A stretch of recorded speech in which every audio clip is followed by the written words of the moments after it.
Hello everyone. पिछले class में हम लोगों ने आर्हेनियस इक्वेशन देखा था। अब आर्हेनियस इक्वेशन के बाद मतलब इफेक्ट ऑफ टेम्परेचर देखा था। अब हम लोग बात करेंगे effect of catalyst. Effect of catalyst जानने से पहले हम लोग कैटलिस्ट का डेफिनेशन समझते हैं कि कैटलिस्ट का डेफिनेशन क्या है। तो जल्दी से आप लोग कॉपी पेन निकालिए। लिखेंगे ए substance which alter the rate of reaction, a substance which alter the rate of reaction is called catalyst, and the phenomena is called catalysis, and the phenomena is called catalysis. देखोगे catalyst के बारे में discovery किया था एक scientist हुआ करते थे वर्जिलियस ने कैटलिस्ट का डिस्कवरी किया था। वो एक रिएक्शन परफॉर्म कर रहे थे KClO3 को उन्होंने हीट किया तो जो प्रोडक्ट बनेगा वो KCl प्लस O2 बनता है। O2 यहाँ पे गैस होता है, गैस इवॉल्व होता है। फिर वर्जिलियस साहब ने क्या किया कि KClO3 में उन्होंने MnO2 डाल दिया प्लस प्रोडक्ट तो वही रहेगा, लेकिन उन्होंने देखा ऑक्सीजन ब्लू कलर का, लाइट ब्लू कलर का गैस होता है। उन्होंने ऑब्जर्व किया कि यहाँ पे ऑक्सीजन गैस का इवॉल्व होना और यहाँ पे ऑक्सीजन गैस का इवॉल्व होना, दोनों के रेट में डिफरेंस आ गया।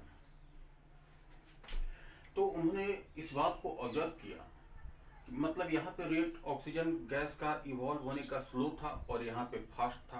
तो उन्होंने पता कर लिया कि यहाँ पे MnO2 डालते ही ऑक्सीजन इवॉल्व होने का रेट फास्ट हो गया, मतलब रेट ऑफ रिएक्शन क्या हो गया, फास्ट हो गया। समझ आया क्या बात है? तो MnO2 यहाँ पे काहे का रोल प्ले किया, कैटलिस्ट का रोल प्ले किया। और आप यहाँ पे एक बात ऑब्जर्व करना कि MnO2 हम लोग यहाँ पे बाहर से ऐड किए हैं। आया बात समझ में? MnO2 हम लोगों ने क्या किया, यहाँ पे बाहर से ऐड किया है ना। देखोगे किसी किसी रिएक्शन में कोई सबस्टांस इटसेल्फ कैटलिस्ट का रोल प्ले करने लगता है।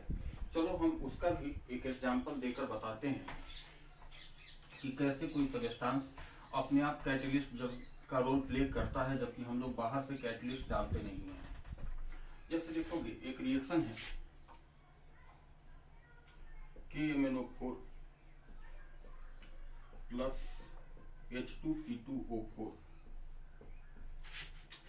प्लस यहाँ पे एसिड के तौर पे H2SO4 डाला जाता है। जो प्रोडक्ट बनता है हमारे पास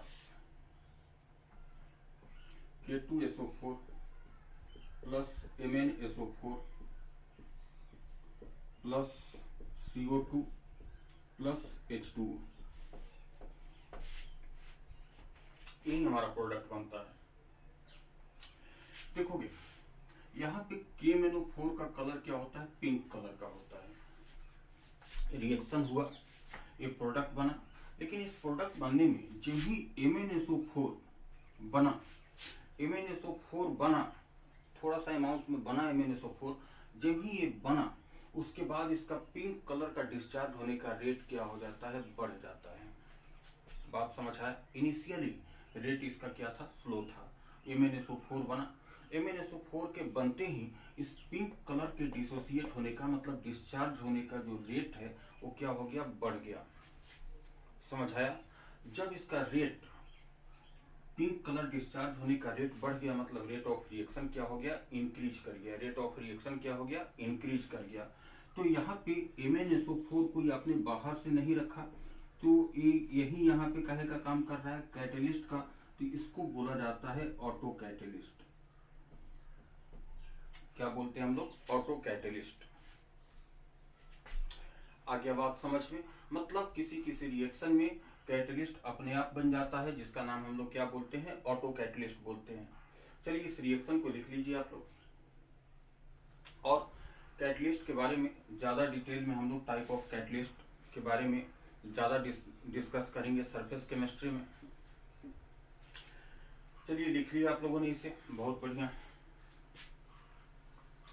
अब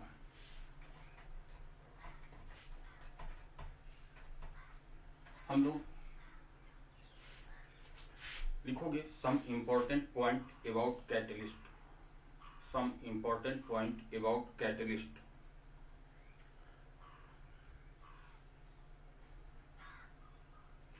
सबसे पहला पॉइंट लिखोगे catalyst never consume during the course of reaction. Catalyst never consume during the course of reaction. दूसरा पॉइंट लिखोगे catalyst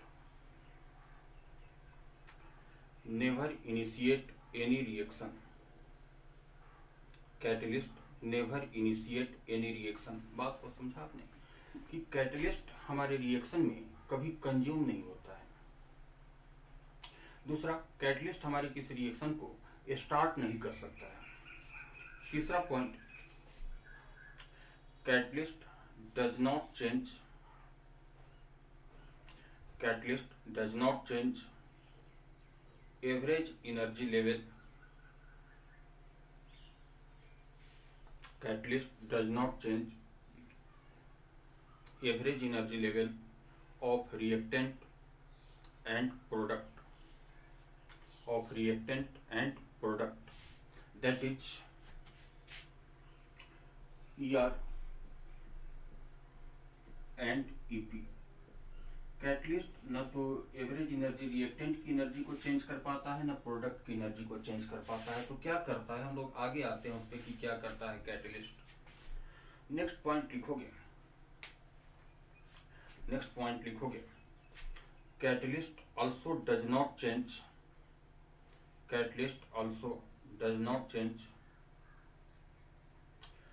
thermodynamic behavior। Catalyst also does not change thermodynamic behavior of reaction। that is delta H। अब इस बात को समझिए, हमारा catalyst इस delta H को भी चेंज नहीं करता, because delta H is equal to कितना होता है, EP माइनस ER। अब देखिए, अभी आपने यही बात कहा कि कैटलिस्ट ना तो ER को चेंज कर पाता है और ना EP को चेंज कर पाता है।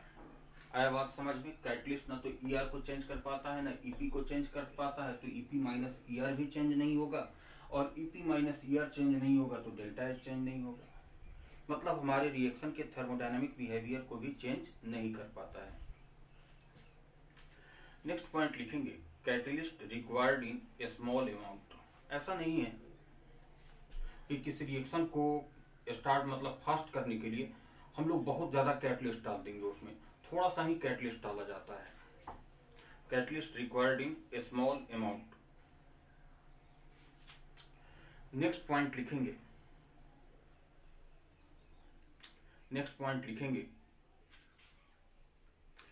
Catalyst provide an alternative path। Catalyst provide an alternative path to the reaction। Catalyst provide an alternative path to the reaction in which threshold energy will change।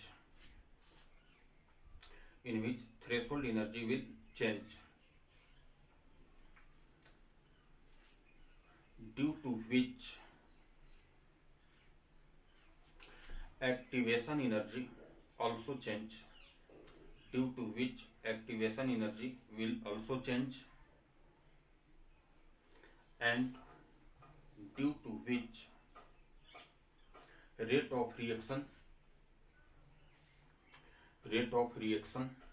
will also change।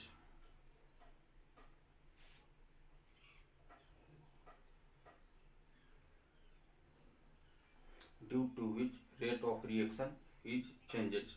Catalyst क्या करता है कि threshold energy को change कर देता है। Change करने का मतलब या तो बढ़ा देगा या घटा देगा। वो चेंज हुआ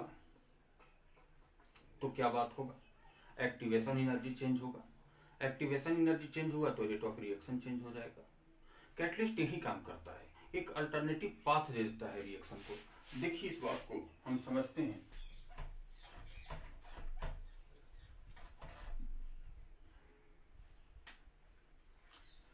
देखेंगे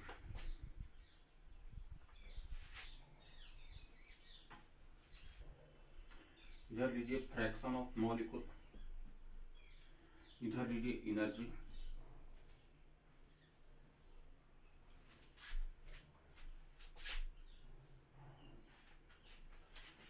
ये कौन सा एनर्जी हो गया,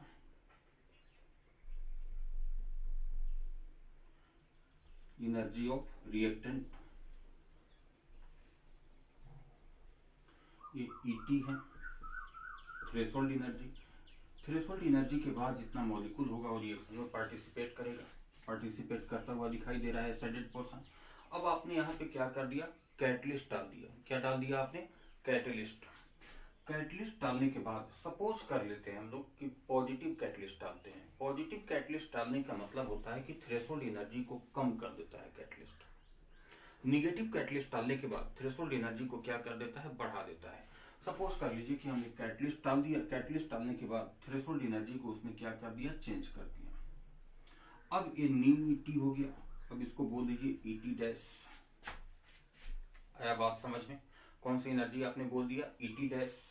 पहले ये हमारा एक्टिवेशन एनर्जी था ये, अब देखिए तो एक्टिवेशन एनर्जी क्या हो गया, ये डैश हो गया। तो बताइए पहले एक्टिवेशन एनर्जी और अब एक्टिवेशन एनर्जी दोनों में डिफरेंस आ गया। तो ये रिएक्शन क्या हो गया, देखिए तो ज्यादा मॉलिक्यूल पार्टिसिपेट करने लगा हमारे रिएक्शन, मतलब रेट ऑफ रिएक्शन क्या हो गया, बढ़ गया। आया बात समझ में। यहां से हम कह सकते हैं कि आप एडिंग कैटलिस्ट, जब कैटलिस्ट ऐड कर दिया, by adding catalyst,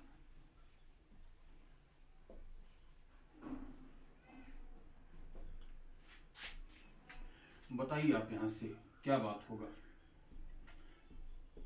ET greater than ET dash.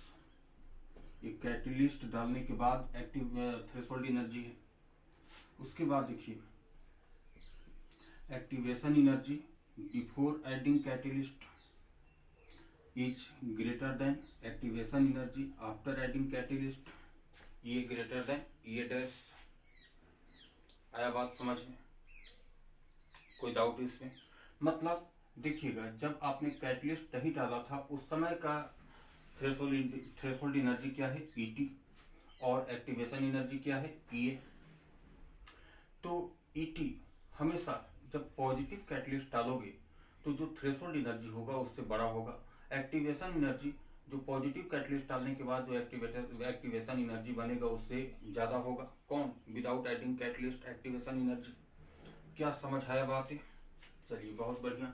अब हम आपको बताना चाहते हैं कि कैटलिस्ट काम क्या करता है, कैसे अल्टरनेटिव पाथ को दे देता है, हमारे रिएक्शन का कैसे अल्टरनेटिव पाथ बना देता है, इस बात को समझते हैं। सबसे पहले हम बात करते हैं पॉजिटिव कैटलिस्ट के लिए।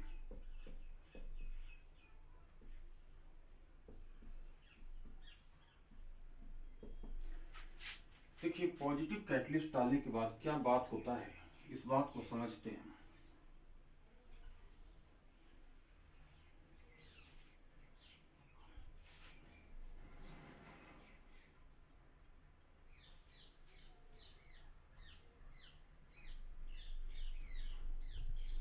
ये हमारा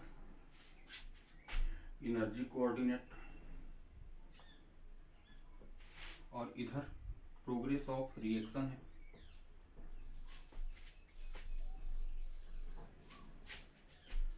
ये रिएक्टेंट और ये प्रोडक्ट। आया बात समझ, क्या है reactant and product. Positive catalyst हमने डाला हुआ है।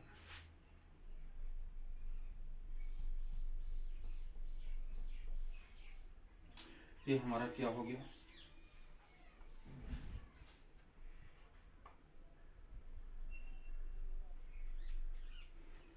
ये ट्रांजिशन स्टेट हो गया। आया बात समझ में? यही है हमारा थ्रेशोल्ड एनर्जी। इस पूरी एनर्जी को हम लोग क्या बोलेंगे, थ्रेशोल्ड एनर्जी बोलेंगे। अब देखिए ये हमारा क्या है, डेल्टा एच हो गया। ये क्या है हमारा, एक्टिवेशन एनर्जी है। ये सभी रिएक्शन, ये सॉरी सभी ग्राफ के बारे में हम लोग जानते हैं। अब आपने इसमें क्या किया कि कोई पॉजिटिव कैटलिस्ट डाल दिया। पॉजिटिव कैटलिस्ट डालने का मतलब क्या है कि रेट ऑफ रिएक्शन क्या होगा, इंक्रीज होगा। रेट ऑफ रिएक्शन क्या होगा, इंक्रीज होगा। थ्रेशोल्ड एनर्जी क्या होगा, डिक्रीज करेगा। तो देखिए पॉजिटिव कैटलिस्ट आपने डाला, पॉजिटिव कैटलिस्ट डालने के बाद ये रिएक्शन के पाथ को अल्टर कर देगा। ये पॉजिटिव कैटलिस्ट डालने के बाद जो रिएक्शन का पाथ बना, यही पाथ हो गया रिएक्शन का। अब आप यहाँ पे देखिए रिएक्शन का जो पाथ हो गया, देखिए तो आप यहाँ पे क्या बात बनता हुआ दिखाई दे रहा है। क्या इसका थ्रेशोल्ड एनर्जी कम हो गया कि नहीं हो गया, बिल्कुल कम हो गया थ्रेशोल्ड एनर्जी। क्या एक्टिवेशन एनर्जी कम हो गया कि नहीं हो गया, बिल्कुल कम हो गया एक्टिवेशन एनर्जी। क्या रिएक्टेंट और प्रोडक्ट के थर्मोडायनामिक नेचर को चेंज किया कैटलिस्ट, बिल्कुल नहीं करेगा। अभी हमने पोस्टुलेट भी बताया था इस बात को कि ER EP डेल्टा H को हमारा कैटलिस्ट चेंज नहीं करता है, ये बात हमने बताया ना। तो ये बात यहाँ से प्रूफ भी हो रहा है कि हमारे इस ग्राफ को देखते हुए इतना बात तो क्लियर हो रहा है हम लोगों के पास कि पॉजिटिव कैटलिस्ट डालने के बाद थ्रेशोल्ड एनर्जी को हमारा कैटलिस्ट क्या करता है, कम कर देता है, जिससे कि एक्टिवेशन एनर्जी क्या हो जाता है, कम हो जाता है। ये एक्टिवेशन एनर्जी हमारा कब का था, बिफोर, और ये हमारा एक्टिवेशन एनर्जी कब का है, बाद का। ये क्या है, थ्रेशोल्ड एनर्जी। कैटलिस्ट ऐड करने के बाद ये थ्रेशोल्ड एनर्जी कब का है, कैटलिस्ट ऐड नहीं करने के मतलब कैटलिस्ट जब हमने ऐड नहीं किया था। इस एनर्जी को ET बोल देते हैं और इस एनर्जी को ET डैश बोल देते हैं। तो बताइए तो आप यहाँ से ET dash is smaller than ET है कि नहीं, यहाँ से EA dash less than EA होगा। आया बात समझ में, EA dash less than EA होगा, कोई दिक्कत इसमें। उसके बाद एक और बात समझिए, अगर हम activation energy in backward direction की बात करें तो एक्टिवेशन एनर्जी बैकवर्ड डायरेक्शन में इतना होगा शुरू में EAB, है ना, activation energy in backward direction. और अब एक्टिवेशन एनर्जी कैटलिस्ट डालने के बाद कितना होगा, EA डैश B। आप यहां से क्या कह सकते हो कि एक्टिवेशन एनर्जी, देखोगे बात को समझना, ये टोटल क्या रहा, activation energy in backward direction, और ये टोटल कितना रहा, activation energy in backward direction after adding catalyst. तो activation energy in backward direction after adding catalyst, ये भी लेस देन हो गया activation energy in backward direction without adding catalyst.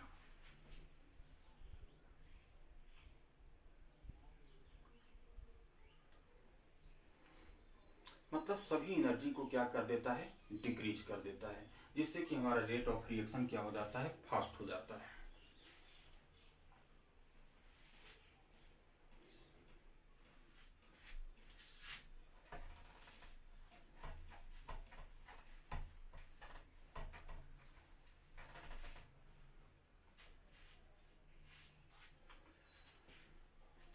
अब देखिए दूसरा बात हम करना चाहते हैं, निगेटिव कैटलिस्ट। निगेटिव कैटलिस्ट डालने के बाद क्या बात होगा, इसको समझते हैं।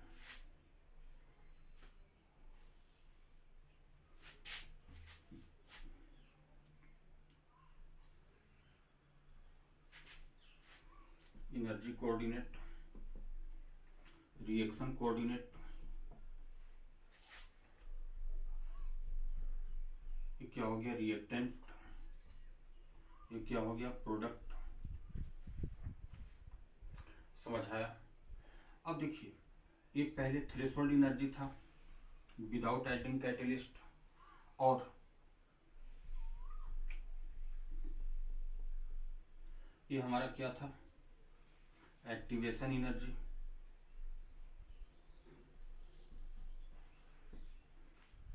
समझ आया। अब जब आपने इसमें निगेटिव कैटलिस्ट डाला तो रिएक्शन के पाथ को क्या कर देगा, वो अल्टर कर देगा। रिएक्शन के पाथ को क्या कर देगा, वो अल्टर कर देगा। और रिएक्शन के पाथ को अल्टर करेगा और क्या कर देगा, ये थ्रेशोल्ड एनर्जी को चेंज कर देगा। मतलब थ्रेशोल्ड एनर्जी को क्या कर देगा, बढ़ा देगा। अब देखिए थ्रेशोल्ड एनर्जी को इसने क्या किया, बढ़ा दिया। अब थ्रेशोल्ड एनर्जी को बढ़ा दिया तो क्या बात हुआ यहाँ पे, अब ये पहले ET था, अब ये क्या हो गया, ET डैश हो गया। तो यहां से आप क्या कहना चाहेंगे कि ET dash is greater than ET। आया बात समझ में। और देखिए ये क्या हो गया, हमारा डिफरेंस क्या हो गया, EA डैश। तो क्या कहना चाहेंगे आप यहाँ पे, EA dash greater than EA। मतलब एक्टिवेशन एनर्जी को क्या कर दिया, निगेटिव कैटलिस्ट ने बढ़ा दिया। जब एक्टिवेशन एनर्जी को बढ़ा दिया तो रेट ऑफ रिएक्शन क्या हो जाएगा, डिक्रीज कर जाएगा। तो अब आपको क्लियर हुआ कि पॉजिटिव कैटलिस्ट रिएक्शन को फास्ट क्यों करता है और निगेटिव कैटलिस्ट रिएक्शन को स्लो क्यों कर देता है। क्या ये बात पूरी तरह से क्लियर हो गई? चलिए बहुत बढ़िया।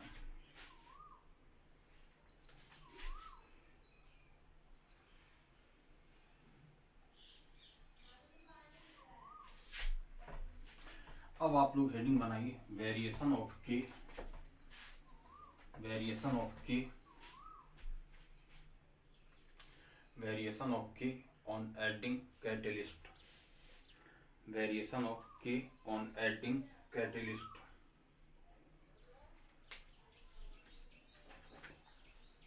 Variation of K on adding catalyst.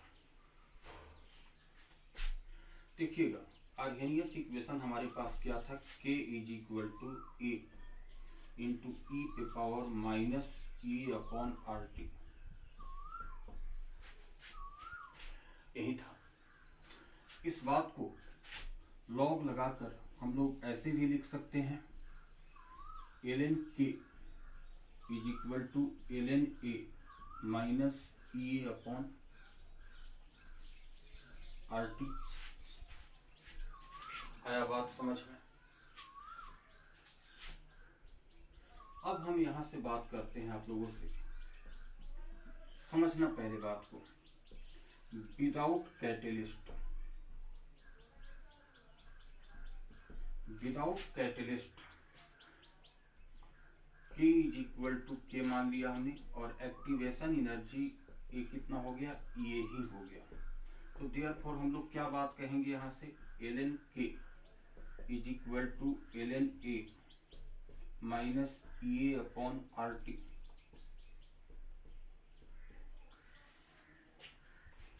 समझ आया, कोई दिक्कत इसमें? अब देखिए समझना इस बात को। अब आपने ऐसा किया विथ कैटलिस्ट,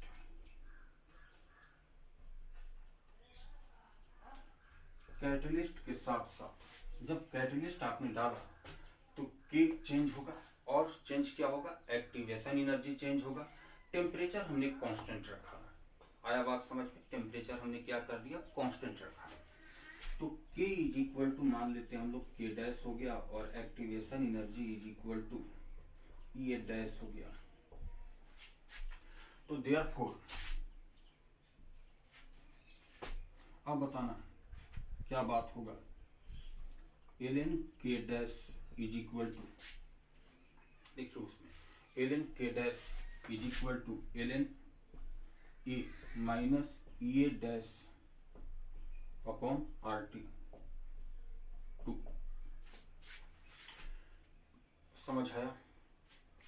अब हम इसको ऐसा करते हैं 2 माइनस 1 कर देते हैं, 2 और 1 को सब्ट्रैक्ट कीजिए, ln K dash minus ln K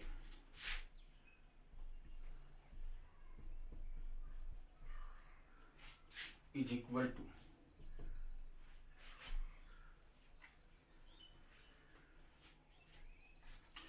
ln A cancel, आया बात समझ में। ln a और ln a कैंसिल। अब बचा कितना यहाँ पे minus A dash upon R T और minus of minus A upon R T. Minus of minus that is कितना हो जाएगा plus A upon R T. आया बात समझ में। अब देखिए ln k dash minus ln k, इसको कितना लिखेंगे हम लोग ln k dash upon k, ln k dash upon k is equal to 1 upon R T common आ जाएगा, क्या बच जाएगा ए minus A dash.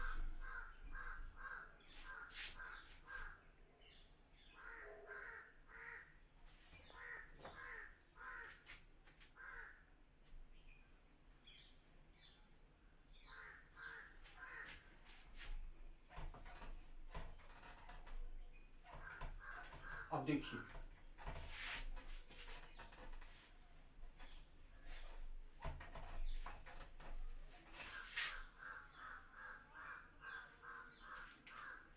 Final formula. अब इस ln को लॉग में बदलेंगे तो क्या हो जाएगा बताइए 2.303 log k dash upon k is equal to 1 upon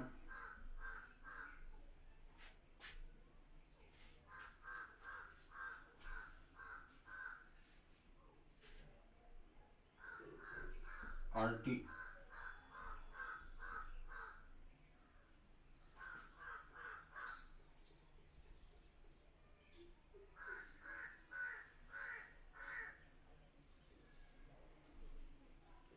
A minus A dash.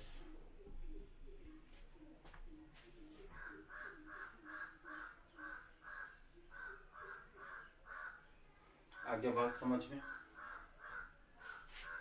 अब देखिए आप यहां से that is log k dash upon k is equal to 1 upon 2.303 R T A minus A dash. यही हमारा फॉर्मूला हो गया कि अगर कैटलिस्ट डालने के बाद एक बात समझिए, अगर हमें ये मालूम हो, ये डैश मालूम हो, कैटलिस्ट डालने के बाद एक्टिवेशन एनर्जी में चेंज मालूम हो, आया बात समझ में, एक्टिवेशन एनर्जी में चेंज मालूम हो, टेम्परेचर मालूम हो, तो हम लोग ये बता सकते हैं कि हमारा रेट ऑफ रिएक्शन कितना टाइम फास्टर हो गया। आया बात समझ में। कहीं कोई डाउट इसमें बोलिए, समझ आ गया? चलिए गुड। तो आज हम लोग इफेक्ट ऑफ कैटलिस्ट देखे। अब नेक्स्ट क्लास में हम लोग मैकेनिज्म ऑफ रिएक्शन के बारे में बात करेंगे। नेक्स्ट वीडियो में मैकेनिज्म ऑफ रिएक्शन के बारे में बात करेंगे, जो काफी इंपॉर्टेंट होता है और जिससे हमेशा क्वेश्चन आता है। इससे रिलेटेड आईआईटी ने 2 बार क्वेश्चन पूछा था, कोई खास क्वेश्चन नहीं था, बस ये मालूम था, ये डैश मालूम था, टेम्परेचर मालूम था, तो क्वेश्चन पूछ रहा था कि रेट ऑफ रिएक्शन कितना टाइम्स बढ़ जाएगा, मतलब के डैश अपॉन के का वैल्यू निकालना था। जैसे के डैश अपॉन के का वैल्यू मान लीजिए 10 आ गया, तो हम लोग क्या कहेंगे कि हमारा रेट 10 टाइम्स इंक्रीज हो गया। या के डैश अपॉन के का वैल्यू 1/2 आ गया, तो कहेंगे कि रेट हमारा क्या हो गया 2 टाइम्स डिक्रीज कर गया। इंक्रीज कब करेगा? जब पॉजिटिव कैटलिस्ट होगा। डिक्रीज कब करेगा? जब नेगेटिव कैटलिस्ट होगा। तो इतना बात आप लोगों को समझ आ गया। चलिए ठीक है, बाय।